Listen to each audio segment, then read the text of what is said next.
live qui est une première pour moi.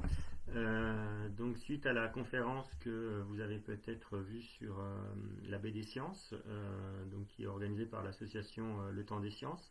Donc je suis Vincent Artero, donc directeur de recherche dans une unité mixte de recherche, donc un laboratoire de recherche sur Grenoble, entre l'université Grenoble-Alpes, le CNRS et le CEA. Et donc je développe essentiellement des recherches en chimie bio-inspirée dans le domaine de l'hydrogène, enfin de l'hydrogène et de l'énergie, donc avec toute une équipe que vous avez peut-être vu mentionner sur euh, la dernière diapositive de remerciement de la conférence. Donc il y a un certain nombre de questions qui ont déjà été posées, auxquelles je vais répondre. Euh, la première qui me semble assez intéressante, et donc je vais la lire, dans la nature, la photosynthèse permet de produire de l'énergie, mais également de la matière. Est-ce que ce serait possible également avec la photosynthèse artificielle? Alors, je crois que c'est Antoine de Lavoisier qui a dit que dans la nature, rien ne se perd, rien ne se crée, tout se transforme. C'est une phrase célèbre. Et donc en fait, dans la photosynthèse, les plantes utilisent l'énergie solaire pour transformer la matière, typiquement de l'eau et du CO2, et produire les molécules qui leur sont utiles. Et donc c'est un peu la même chose qu'on veut faire dans la photosynthèse artificielle, c'est-à-dire utiliser l'énergie solaire pour transformer les molécules abondantes de la biosphère, donc notamment l'eau, mais également le CO2. On peut penser à transformer l'azote moléculaire qui est dans l'air pour faire les molécules dont on a besoin pour développer nos sociétés. Donc ces molécules, j'ai essentiellement parlé d'hydrogène parce que c'est ce qui est le plus facile à faire aujourd'hui pour le chimiste, mais on peut envisager de faire toute une série de carburants liquides pour alimenter notre mobilité, par exemple. Et puis, on peut envisager de faire également des produits chimiques pour notre industrie. Les plus utilisés, ça peut être, par exemple, des monomères pour faire des plastiques, si possible des plastiques biodégradables. Mais ça peut également être faire les composants des engrais pour aider à l'agriculture. Ça peut même être directement produire des aliments par photosynthèse artificielle, puisque finalement la photosynthèse produit bien des salades que l'on mange. Donc par photosynthèse artificielle, on peut envisager de produire directement des nutriments qui pourraient être des compléments alimentaires. Et il y a une start-up qui a été créée récemment qui est capable qui s'appelle, je crois, Solar Food, et qui est capable de produire des caroténoïdes, c'est-à-dire les constituants qui donnent leur couleur orange aux carottes, et qui sont des compléments alimentaires intéressants.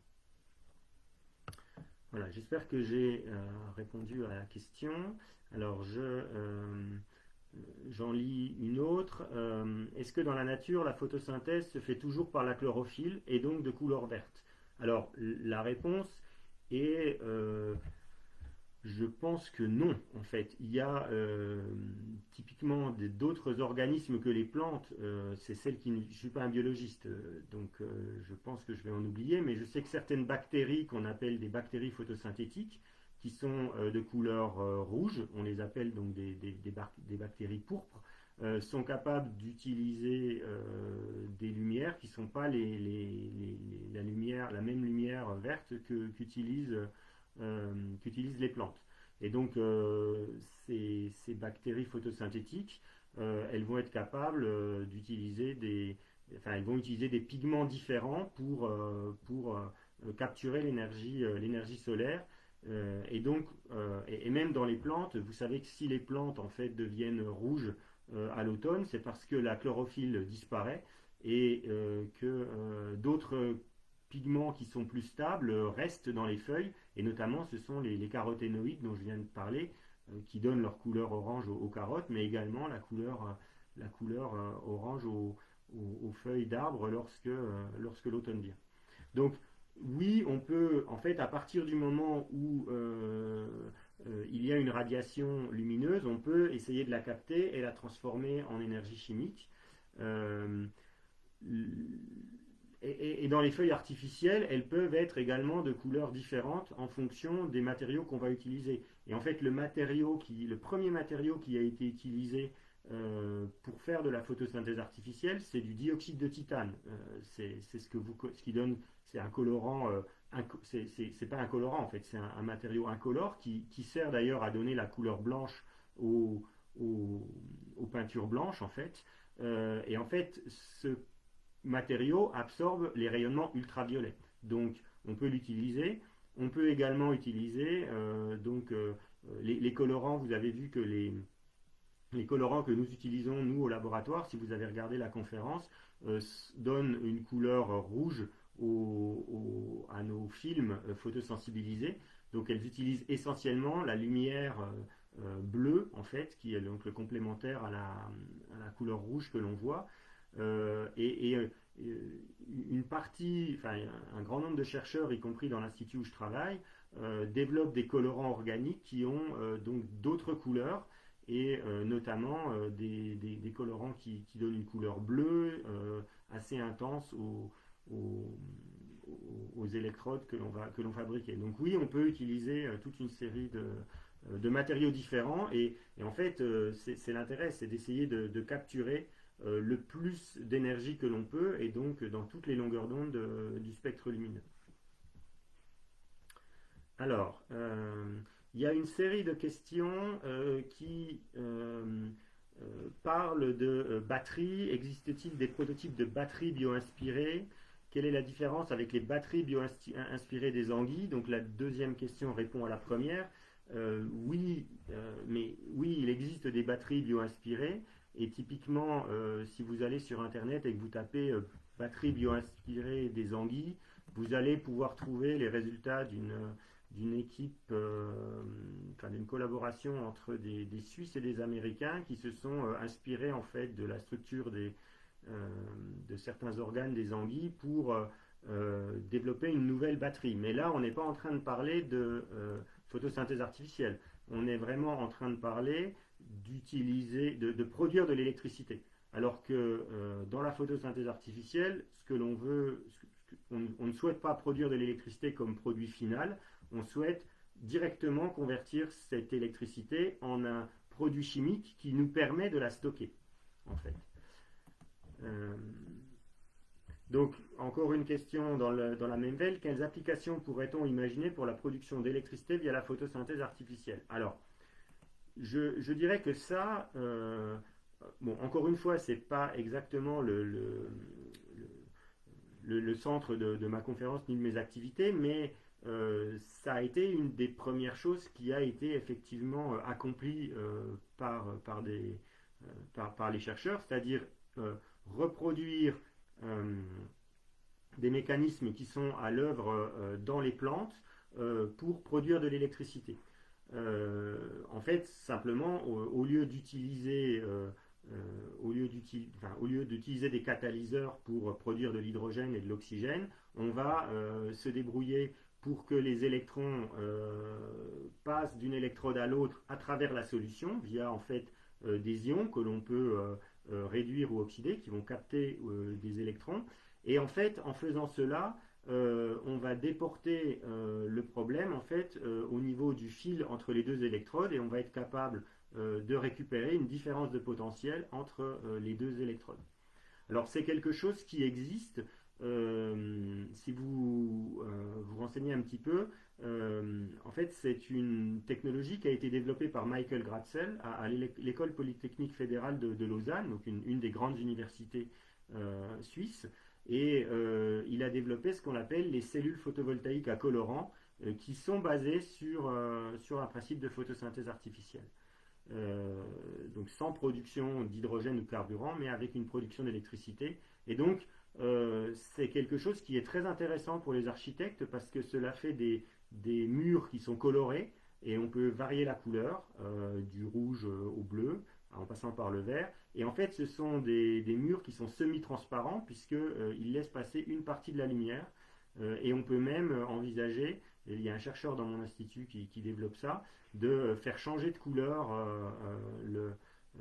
cette fenêtre, ce vitrage, en fonction d'un potentiel qu'on va lui appliquer. Donc c'est très intéressant, pour l'architecture. Alors la question qui est liée à cela, c'est peut-on imaginer l'alimentation d'une ville à l'aide de plantes? Alors l'alimentation d'une ville en électricité à l'aide de plantes, j'ai peur qu'on ait un vrai problème de puissance électrique qui sont fournies. Faut bien voir que les plantes, euh, elles n'ont pas été elles n'ont pas été optimisées, elles n'ont pas évolué de manière à optimiser une production ni de carburant, ni d'électricité. Alors, on a via l'agriculture, sélectionné des souches, sélectionné des espèces de manière à ce qu'elles produisent de plus en plus de, de- de nourriture pour nous. Mais je pense qu'au niveau de l'électricité, on va avoir un problème d'ordre de grandeur en puissance électrique qui est disponible. Typiquement, euh, alors que vous voyez une cellule photovoltaïque à base de silicium, elle est capable de produire quelque chose comme 20 milliampères par centimètre carré. Une culture d'organismes photovoltaïques que l'on va venir déposer sur électrode de manière à leur faire produire de l'électricité, ça va être 20 microampères par centimètre carré, c'est-à-dire 1000 fois moins. Et donc, vous voyez, on pense déjà qu'il faut mettre beaucoup de panneaux photovoltaïques pour pouvoir alimenter notre économie. Si on devait mettre directement des organismes vivants, ce serait 1000 fois plus. Et donc là, je pense qu'on aura un problème d'ordre de grandeur. Voilà. Alors, il y a plein de questions qui sont arrivées.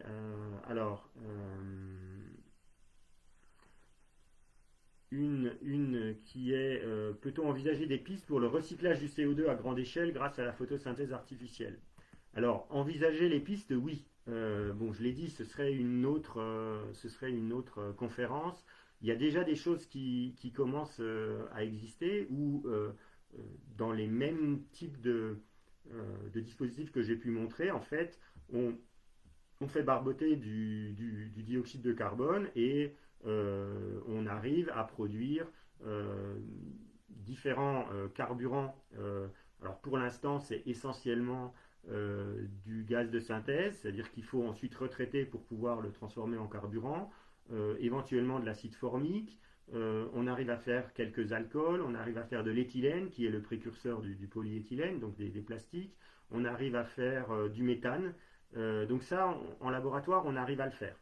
Euh, Après, quand on veut faire un recyclage du CO2 à grande échelle, il faut bien voir que le vrai problème, ça va être de capturer le CO2, soit à partir d'une source concentrée, donc en sortie de cheminée d'usine, en sortie de cimenterie, en sortie d'aciérie, soit directement dans l'air. Et donc, dans l'air, il y a une technologie qui commence à se développer qui s'appelle la capture directe dans l'air.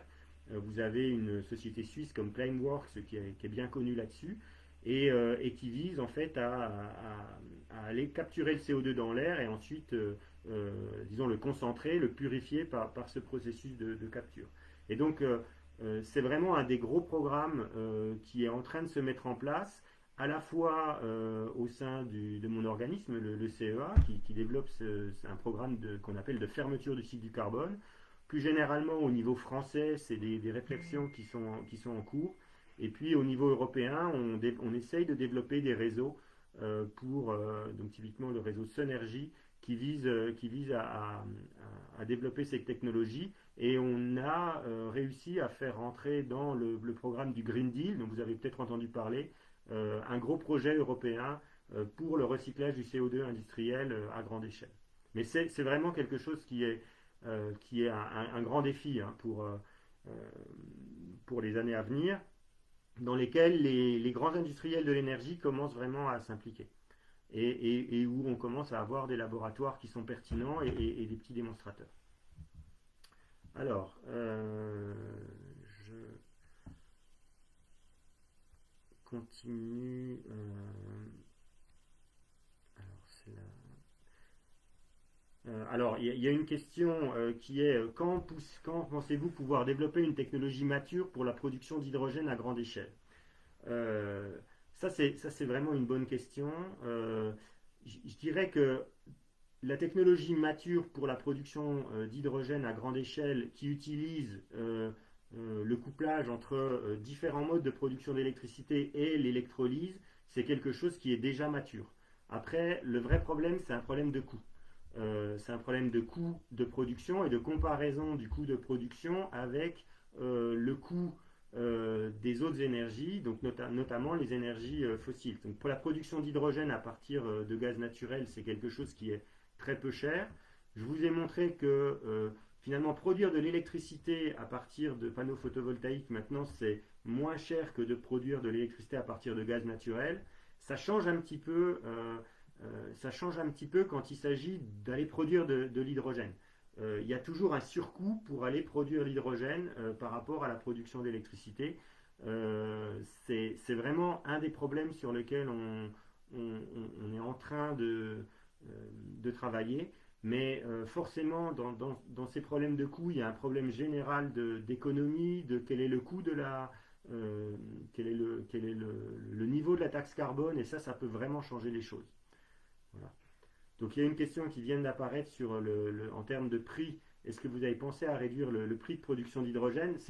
Ça, c'est vraiment bon, les interactions qu'on a avec les industriels, notamment via ce projet européen Synergie dont j'ai parlé, nous montrent qu'effectivement, bon, pour l'instant, le prix de l'hydrogène, il est très peu cher lorsqu'il est fait de manière centralisée dans ces méga usines qui produisent des millions de mètres cubes d'hydrogène, pour notamment la raffinerie. Euh, Ce prix, il est beaucoup plus important lorsque on commence à dire cet hydrogène, il va falloir le transporter et le distribuer de manière un peu décentralisée à tous ceux qui vont en avoir besoin. Et là, on a une augmentation du coût d'un facteur 3 ou 4. Et à ce niveau-là, les approches de photosynthèse artificielle peuvent devenir compétitives d'un point de vue coût. Et le problème majeur qu'on va avoir, c'est un problème de stabilité des électrodes et de développement des systèmes industriels et de leur industrialisation. Voilà. Donc c'est quelque chose qui est en cours et je suis pour, euh, euh, pour parler, pour revenir à la question précédente sur les échéances. En fait, on est assez confiant sur le fait que l'hydrogène sera dans nos vies dans une dizaine d'années. Quand on lit les rapports actuels, alors pas en termes de production d'hydrogène, mais en termes de voitures à pile à combustible hydrogène, on peut lire que finalement les développements industriels, puisqu'il y a maintenant il y a la Toyota Mirai qui a été mise sur le marché, en fait on est assez similaire à ce qui se passait pour les véhicules à batterie dans les années, enfin en 2009. Donc il y a 11 ans, il y a 11 ans, on ne voyait pas encore de véhicules électriques sur nos routes et aujourd'hui on en voit de plus en plus et dans les publicités on ne voit quasiment plus que ça.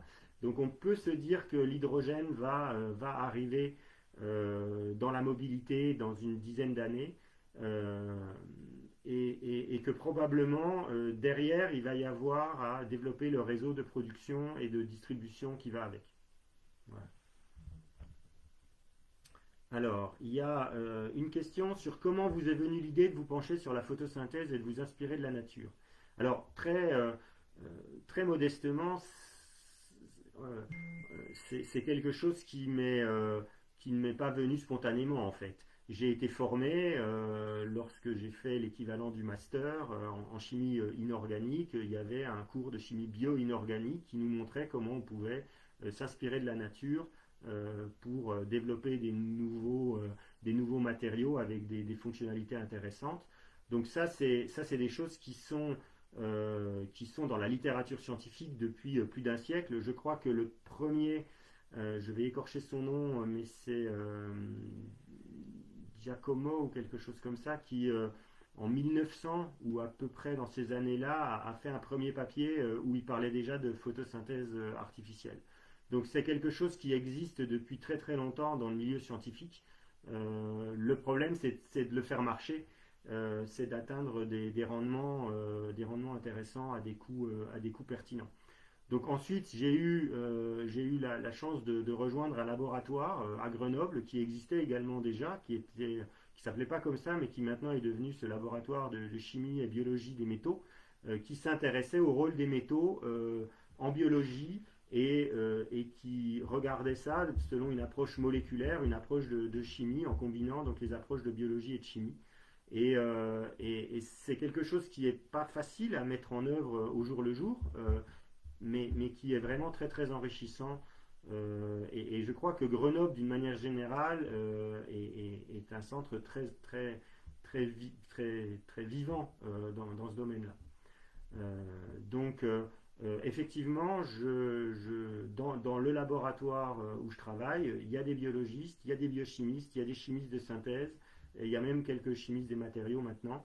Et de manière plus large au niveau du microcosme grenoblois ou même dans certains réseaux en France, il y a un réseau de chimie bio-inorganique française, on essaye de travailler à l'interface entre ces différentes disciplines et c'est très très enrichissant. Alors, mais voilà, c'est pas une idée qui m'est venue moi-même. C'est parce que dans le laboratoire, il y avait déjà des gens qui faisaient de la chimie bio-inspirée. Alors, pas sur l'hydrogène, pas sur la photosynthèse. Il se trouve qu'à Grenoble, à la fin des années 90, un chercheur du CEA, Juan Fontecilla Camps, avait découvert la structure des hydrogénases, qui étaient ces enzymes qui étaient capables donc de produire ou d'utiliser l'hydrogène comme énergie. Et donc, l'intérêt, enfin, c'était assez évident pour le laboratoire qui était à l'interface entre la chimie et la biologie de regarder en collaboration avec ce groupe de l'Institut de biologie structurale si on pouvait s'inspirer des sites actifs des hydrogénases pour faire de nouveaux catalyseurs. Et puis, après avoir travaillé sur ces nouveaux catalyseurs, naturellement, il est apparu intéressant de regarder si on ne pouvait pas également utiliser l'énergie solaire pour alimenter ces catalyseurs en électrons photo-induits. Voilà, alors, j'ai peut-être répondu un peu trop rapidement aux questions, il n'y en a plus beaucoup.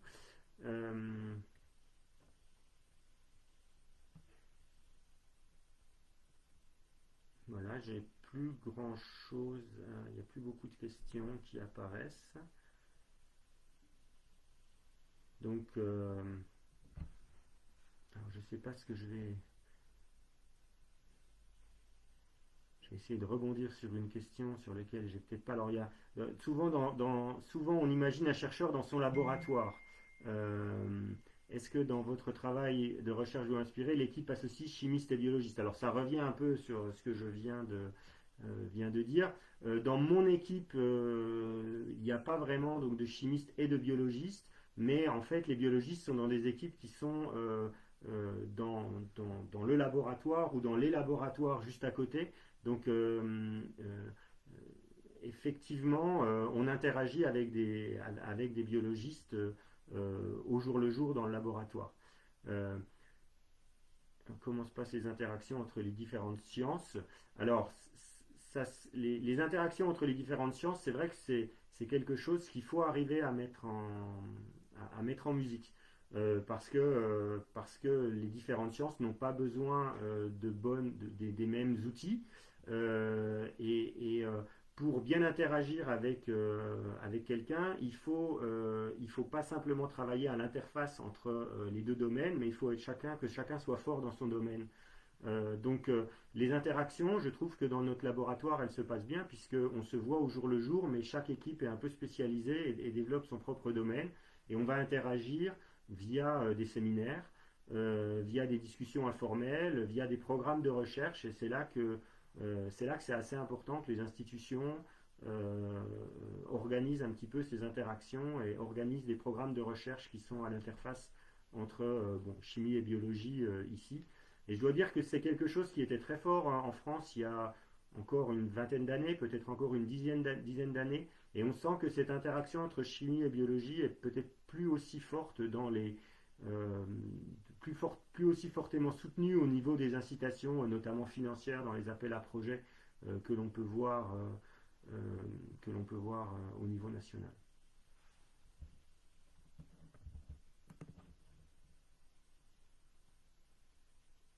Alors, vois qu'il y a quelqu'un qui a mis le lien sur Solar Food sur le fil de discussion. Euh,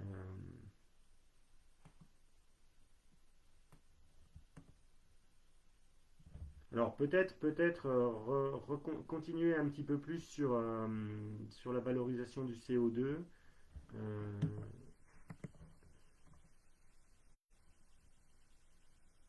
je vois qu'il y a une question là-dessus.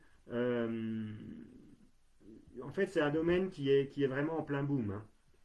Je vous ai parlé et qui est en plein boom, et notamment aux États-Unis, des équipes comme celle de Dan Nocera qui a mis au point la feuille artificielle dont je vous ai parlé dans la conférence, ou de Pei Dongyang qui lui va être à Berkeley, développe vraiment des systèmes biohybrides où en fait on va interfacer des organismes vivants, en général c'est des bactéries, avec des électrodes, des photoélectrodes. Alors soit directement, en fait ce sont les électrodes transfèrent des électrons directement aux bactéries, soit via la production d'hydrogène euh, qui va être mangé par les bactéries, utilisé comme source d'énergie par les bactéries. Et ça c'est le principe je pense de Solar Food.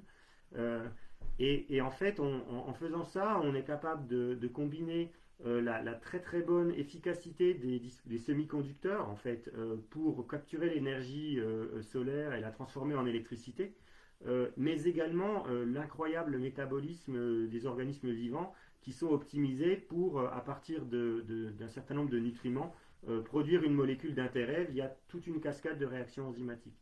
Et donc je pense que il y a vraiment quelque chose à faire dans ce domaine qu'on appelle un domaine biohybride, un domaine hybride entre le monde du vivant et le monde de la technologie. Et je suis assez convaincu que ce domaine-là va se développer pour essayer de profiter du meilleur des deux technologies, la technologie de la chimie et de la chimie physique et les biotechnologies. Alors, j'ai une dernière question. Pensez-vous que les technologies de photosynthèse artificielle pourront être déployées partout ou seront-elles réservées à certaines régions les plus ensoleillées? Alors, ça c'est une bonne question, parce que là on est presque dans la science-fiction. Alors, l'idée qu'il faut du soleil pour faire fonctionner des systèmes photovoltaïques, elle est vraie, mais en même temps, les systèmes photovoltaïques, ils fonctionnent moins bien quand il fait trop chaud. Et on a besoin de refroidir les cellules solaires photovoltaïques si on veut vraiment les faire fonctionner dans les endroits où il fait très très chaud. De la même manière, les plantes que vous avez dans votre jardin, par exemple, l'été, elles fonctionnent, elles fonctionnent de manière optimale au début du jour ou en fin de journée. En fait, pendant la période où il fait le plus chaud, elles mettent à l'arrêt leur système de photosynthèse, parce que si elles le laissaient fonctionner, en fait, il y aurait trop d'évaporation et en plus, il y a tellement d'énergie solaire qui arrive que il y a les chlorophylles, les photosystèmes commencent à se dégrader. Donc en fait, elles ont un mécanisme pour protéger leur système de photosynthèse lorsqu'il y a trop d'énergie solaire. Euh, je pense que les technologies de photosynthèse artificielle, elles devraient pouvoir être développées un peu partout. Bien sûr, il va y avoir des spécificités, euh, euh, notamment, ce qui va être limitant, c'est les ressources en eau.